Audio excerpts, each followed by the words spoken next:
Assalamualaikum warahmatullahi wabarakatuh. Terima kasih Tuan dan Nona yang sudah tekan tombol like dan berkomentar juga. Oke, kita lanjutkan saja ceritanya sambil bawa jalan-jalan. Si bocil mau jalan-jalan katanya. Yuk guys. Bab 349. Jangan membuat masalah. Tolong, apa yang akan kamu lakukan? Biarkan aku pergi. Suara Qin Fanglan tidak jelas karena wajahnya bengkak. Zhang Chuxue memegang semangkuk obat di tangannya. Obatnya sangat pahit, tapi dia meminumnya dengan serius, bahkan tidak ingin berhenti bicara. Karena itu diberikan oleh Ye Yan padanya. Baru setelah dia meminum tetes terakhir sup obat, Zhang Chuxue menghembuskan napas dan merasakan perasaan hangat muncul di tubuhnya. Kemudian, matanya tertuju pada Qin Fanglan, dan matanya langsung berubah dari lembut menjadi acuh tak acuh. Sebenarnya, aku sudah tahu sejak lama bahwa jika kamu memilih salah satu dari keduanya, wanita tua itu tidak akan menyelamatkanmu. Tahukah kamu mengapa aku ingin mempertahankanmu? Qin Fanglan menundukkan kepalanya, pikirannya bingung, dan dia hanya bisa terus bergumam, lepaskan aku, aku benar-benar tidak tahu apa-apa. Karena kamu, kakakku sangat tidak bahagia. Zhang Chuxue berkata, adikku tidak bahagia, dan aku juga tidak bahagia. Siapa saudaramu? Aku tidak kenal dia, apakah kamu salah paham? Dia berpikir keras. Tetapi dia tidak tahu kepada siapa dia berdosa. Adapun Ye Yan, Qin Fanglan sama sekali tidak memikirkannya. Dalam hatinya, Ye Yan selalu menjadi pecundang yang harus menikah dengan keluarga Xie setelah seluruh keluarganya meninggal. Bahkan rejeki nomplok pun tidak dapat mengubah hal ini. Zhang Chuxue tidak peduli dengan apa yang dia katakan. Dia hanya menepuk pipinya dengan jari rampingnya. Jadi, apa yang harus aku lakukan padamu? Dia berhenti, dan matanya tiba-tiba menjadi dingin dan kejam. Kenapa kamu tidak memotong lidahmu saja agar tidak menimbulkan masalah bagi adikku di kemudian hari? Apa? Qin Fanglan tertegun. Tidak, tolong. Aku benar-benar tidak mengenal saudaramu, aku sungguh. Dia masih ingin memohon belas kasihan, tapi dia tidak bisa. Setelah Zhang Chuxue selesai berbicara, beberapa pengawal datang dan memegangi tubuh dan kepala Qin Fanglan. Seorang pengawal membuka mulutnya dan mengulurkan tangan untuk mengeluarkan lidahnya. Pengawal lain memegang belati tajam di ujung lidahnya. Ya, Qin Fanglan merasakan kesejukan di lidahnya, panik, dan memutar dengan liar untuk mencoba melarikan diri. Para pengawal sedikit tidak mampu menahannya, jadi mereka harus memanggil beberapa orang lagi untuk menahannya. Tepat ketika pengawal yang memegang belati hendak memotongnya, ponsel Zhang Chuxue tiba-tiba berdering. Nada dering spesialnya adalah Ye Yan. Zhang Chuxue mengangkat tangannya dan meminta pengawal itu berhenti sementara. Dia tidak ingin mendengar teriakan di latar belakang saat berbicara dengan kakaknya di telepon lagi. Saudaraku, rasa dingin di wajah Zhang Chuxue langsung memudar dan dia berkata dengan nada cepat. Chuxue, Qin Fanglan masih di tanganmu. Meskipun Ye Yan bertanya, nada suaranya tegas. Zhang Chuxue menjulurkan lidahnya. Ya, wanita ini selalu menimbulkan masalah bagimu, jadi melepaskannya terlalu mudah. Kamu gadis. Ye Yan memegang keningnya. Dia mempersiapkan Qin Fanglan karena wanita ini adalah ibu kandung Xie Jing. Jika sesuatu terjadi padanya, itu akan menjadi masalah di masa depan. Tak disangka, adiknya justru menahannya. Namun, karena dia bilang dia adalah adiknya, apa yang bisa dilakukan Ye Yan? Oke, berhentilah main-main dan segera kembalikan orang itu. Nada suaranya setengah tidak berdaya dan setengah lembut, tapi dia tidak menyalahkan. Bagaimanapun, Zhang Chuxue hanya berusaha melampiaskan amarahnya, dan Ye Yan tidak bisa marah apapun yang terjadi. Zhang Chuxue cemberut, sedikit enggan, tapi dia masih harus mendengarkan kata-kata kakaknya. Oke, aku akan melepaskannya saja. Ye Yan menggelengkan kepalanya dan terkekeh. Yah, kamu sudah bekerja keras begitu lama, jadi kamu pasti sudah lelah sekarang. Selesaikan dengan cepat dan kembali beristirahat. Saya tahu. Setelah menutup telepon, dia memandang Qin Fanglan dengan ekspresi acuh tak acuh. Hah, kamu beruntung. Namun, sebaiknya kamu mengontrol mulutmu di masa depan. Jika kamu memberitahuku lagi bacaan apa yang kamu berikan pada saudaraku, lidahmu pasti tidak akan bisa menahannya. Pikiran Qin Fanglan masih kosong saat ini, dan lidahnya sudah mati rasa karena kesakitan karena dicengkeram. Temukan saja persimpangan dan usir dia keluar. Zhang Chuxue melambaikan tangannya, tidak repot-repot melihatnya lagi. Beberapa pengawal menyeret Qin Fanglan keluar. Nenek, apa yang terjadi? Bukankah kamu bilang ibuku dan Xie Kaidong sama-sama diculik oleh sekelompok orang? Kenapa kamu hanya membawa Xie Kaidong kembali? Kamu bilang kamu belum pernah melihat ibuku. Jadi apa yang terjadi? Sedang berlangsung? Xie Jing cemas tentang kehidupan dan kematian ibunya dan tidak lagi peduli untuk tetap sopan kepada wanita tua itu. Xie Jing, apa yang akan kamu lakukan? Beraninya kamu bertanya pada nenek seperti ini. Kamu terlalu lancang, teriak Xie Kaidong dari samping. Tapi Xie Jing mengabaikannya sama sekali, dan hanya menatap Nyonya Xie dengan saksama. Ekspresi Nyonya Xie menjadi gelap, dan kemudian dia mencibir, "Mengapa Anda tidak boleh bertanya kepada saya? Anda harus bertanya kepada penculik mengapa dia hanya meminta saya untuk menukar Xiaodong." Memang benar, dia hanya melihat Xie Kaidong kali ini. Tentu saja, Nyonya Xie sama sekali tidak peduli di mana Qin Fanglan berada. Dia hanya mengatakan ini untuk menghindari tanggung jawab. Lalu mereka tidak mengatakan apa-apa. Xie Jing tidak mempercayainya dan bertanya. Tidak, nada bicara Nyonya Xie dingin. Jika Anda ingin tahu, cari saja cara untuk menghubungi orang-orang yang putus asa itu. Dia tidak tahu apakah Nona Zhang bersedia mengungkapkan sendiri keberadaannya. Untuk amannya, Nyonya Xie memutuskan untuk tidak memberitahu Xie Jing hal-hal ini. Bagaimana jika kabar menyebar dan Nona Zhang mendengarnya, merasa bahwa dia sedang bergosip tentang dirinya di belakang, dan datang mengunjunginya lagi? Dan sekarang Xie Kaidong telah kembali dengan selamat dan mangkuk porselennya hilang. Masalah ini tidak lagi menjadi masalah bagi Nyonya Xie. Jika Qin Fanglan tidak bisa kembali, tidak akan ada bukti yang membuktikan kematiannya, dan tidak ada yang akan tahu apa yang telah dia lakukan. Itu bukan hal yang baik. Adapun karakter Qin Fanglan, mungkin dia punya.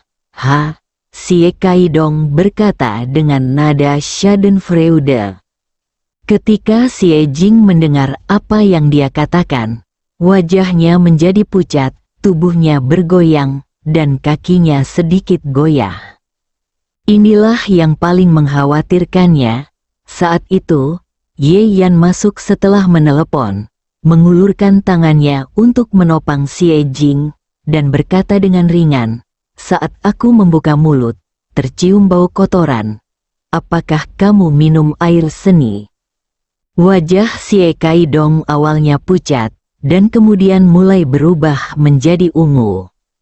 Saat digantung terbalik, dia pipis beberapa kali karena terus berteriak, sehingga banyak yang mengalir ke mulutnya.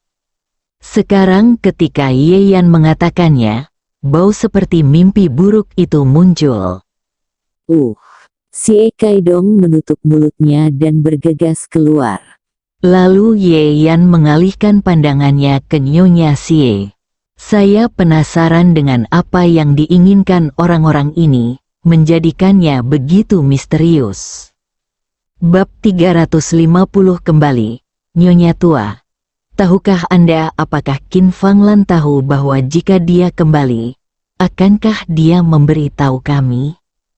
Ye Yan tahu kalau Nyonya Xie mempunyai hati nurani yang paling bersalah, jadi dia mengatakannya dengan sengaja. Benar saja, mata Ni Xie bergerak-gerak. Dia tiba-tiba menyesal tidak bertanya kepada Nona Zhang apa yang harus dilakukan dengan Qin Fanglan. Jika wanita ini benar-benar kembali dan ketakutan dan mulai berbicara omong kosong, meskipun dia dapat menyangkalnya, lagi pula, benda itu tidak lagi ada di tangannya. Tetapi pada akhirnya ini masalah. Saat ini, Xie Jing juga menjadi tenang. Nenek, bagaimanapun juga, dia adalah menantu perempuanmu dan anggota keluarga Xie. Sekalipun itu demi reputasi keluarga Xie, aku mohon kamu mencari cara. Mata Nyonya Xie tua berkedip-kedip. Tidak peduli apakah Qin Fanglan bisa kembali atau tidak. Dia harus melakukan hal seperti ini. Jika tidak maka reputasinya akan sangat rusak. Baiklah, aku akan memikirkan caranya. Kemudian Nyonya Xie melambaikan tangannya. Kamu keluar dulu. Saya ingin diam dan memikirkan apa yang harus saya lakukan. Xie Jing juga tahu di dalam hatinya bahwa dia mungkin bersikap asal-asalan pada dirinya sendiri. Tapi sekarang, dia tidak punya pilihan selain pergi ke ruang tamu, duduk di sofa, dan menatap Ye Yan. Kamu sama sekali tidak terburu-buru, Xie Jing berkata dengan dingin. Tentu saja Ye Yan tidak terburu-buru. Dia tahu bahwa Qin Fanglan akan baik-baik saja. Bahkan jika dia tidak mengetahuinya, Qin Fanglan tidak memiliki banyak rasa keberadaan di dalam hatinya. Namun, dia tahu bahwa suasana hati Xie Jing sedang buruk sekarang, jadi dia tidak membela diri dan hanya dengan tenang menasihati. Jangan khawatir, mungkin tidak akan lama lagi dia akan kembali sendiri. Apakah kamu memperlakukanku seperti anak berusia 3 tahun? Bahkan jika kamu tidak ingin membantu saat ini, tidak perlu mengucapkan kata-kata sarkastik ini di sini. Dia merasa perkataan Ye Yan benar-benar di luar pikirannya. Qin Fanglan diculik, sekarang Nyonya Xie telah menyelamatkan Xie Kaidong. Qin Fanglan tidak terlihat, yang menunjukkan bahwa para penculik mungkin tidak melakukan apapun padanya. Ye Yan ini sebenarnya mengatakan bahwa dia akan kembali sendiri. Ye Yan mengatupkan bibirnya dan tidak berkata apa-apa lagi. Xie Jing tidak berniat berdebat dengannya. Untungnya, dia menutup matanya dan merasa sangat berat. Waktu berlalu sedikit demi sedikit. Selama periode ini, Xie Jing pergi menemui Nyonya Xie tua beberapa kali, tetapi ditolak. Melihat malam itu, ponselnya tiba-tiba berdering. Xie Jing menerima jawabannya dan berkata dengan nada yang sangat tidak sabar, "Siapa?" "Halo, saya penjaga keamanan Villa Junshan. Ada apa?" kata Xie Jing dingin. "Benar. Di sini ada seorang wanita yang mengaku sebagai penghuni rumah Anda. Mari kita periksa dengan Anda." Xie Jing tiba-tiba berdiri. "Apa katamu? Wanita apa? Siapa namanya?" Dia bilang namanya Qin Fanglan. Aku akan segera kembali. Xie Jing menutup telepon sebelum orang lain selesai berbicara. Ibuku sudah kembali. Ibuku sudah kembali. Cepat, cepat kembali. Ye Yan tampak agak aneh.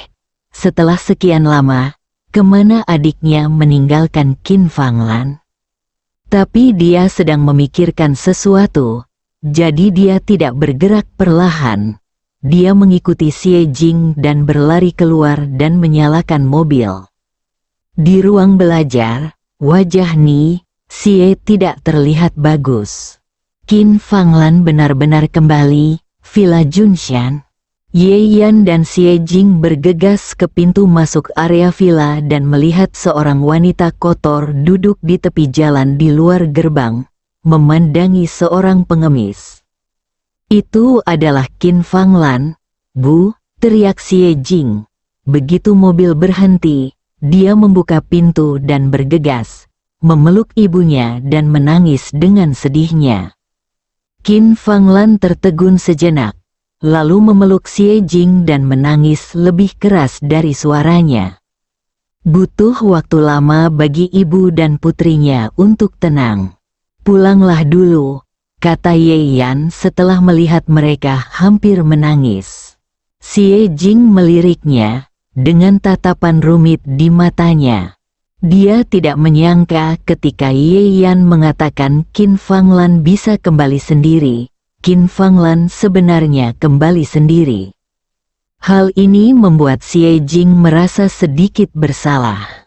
Namun, ini bukan waktunya untuk membicarakan hal ini sekarang, jadi dia sedikit mengangguk dan membantu Qin Fanglan berdiri.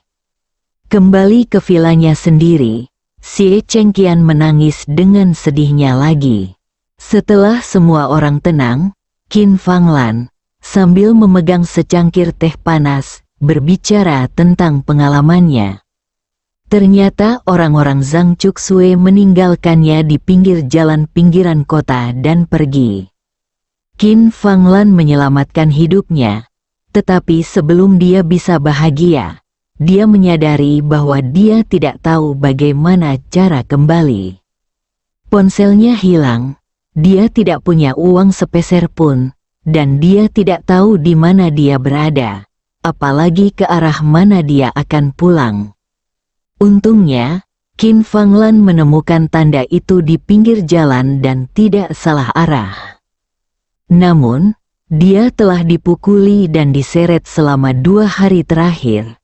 Pakaiannya sudah kotor, rambutnya tidak terawat, dan wajahnya memar dan bengkak. Dia tampak seperti seorang pengemis. Intinya adalah Qin Fanglan masih sangat pilih-pilih dan harus mendapatkan mobil yang lebih baik karena nyaman untuk diduduki. Mendengar ini, Ye Yan dan yang lainnya terdiam. Seperti yang diharapkan, bahkan setelah berhenti dalam waktu lama, tidak ada pengemudi yang mau mengambil Qin Fanglan. Selain itu, hanya ada sedikit mobil di pinggiran kota, sehingga wanita tersebut berjalan selama 2 atau 3 jam sebelum akhirnya mogok dan menyadari kenyataan. Untungnya, saya bertemu dengan seorang petani baik hati yang mengendarai truk pengantar babi ke kota dan memberi tumpangan pada Qin Fanglan sebelum membawanya ke kota Dongling. Namun mobil petani tidak bisa masuk kota. Untungnya, Qin Fanglan akhirnya mengenali jalannya dan berjalan kembali ke Junshan Villa hidup-hidup. Hal yang paling menyedihkan adalah ketika dia sampai di pintu masuk, dia dihentikan oleh penjaga keamanan lagi. Mereka melihat bahwa dia tampak seperti pengungsi dan menolak untuk mengizinkannya masuk. Akhirnya, mereka memanggil Xie Jing, dan itulah yang terjadi selanjutnya. Setelah mendengarkan narasi Qin Fanglan, Ye Yan merasa sangat lucu dan tidak bisa berkata-kata. Adikku, kenapa aku tidak menyadari kalau dia mempunyai niat jahat seperti itu sebelumnya? Benar-benar, Dia mengeluarkan ponselnya dan diam-diam mengirim pesan ke Zhang Chuxue. Bagus sekali. Setelah mendengar ini, Xie Jing merasa takut. Jika ibunya tidak beruntung, dia benar-benar tidak tahu apa yang menunggunya kali ini. Tetapi, Bu, mengapa kamu menyinggung orang lain? Mengapa mereka menargetkanmu seperti ini? Xie Jing bertanya. Nona Zhang terus berbicara tentang melampiaskan amarahnya atas nama kakaknya. Jadi siapa kakaknya? Bagaimana saya tahu? Saya bahkan tidak tahu siapa gadis kecil itu. Qin Fanglan merasa kesal ketika dia menyebutkan ini. Dia merasa telah mengalami bencana total. Mungkin gadis itu buta dan mengenali orang yang salah, kata Qin Fanglan dengan getir. Baik dia, Xie Jing, maupun Xie Chengqian sama sekali tidak menghubungkan Ye Yan dengan Zhang Chuxue. Karena mereka semua tahu bahwa Ye Yan adalah seorang yatim piatu. Bu, kenapa kita tidak memanggil polisi dan mencari tahu siapa yang menangkapmu? Orang seperti ini tidak bisa dibiarkan lolos dari keadilan. Xie Jing tiba-tiba berkata. Bersambung.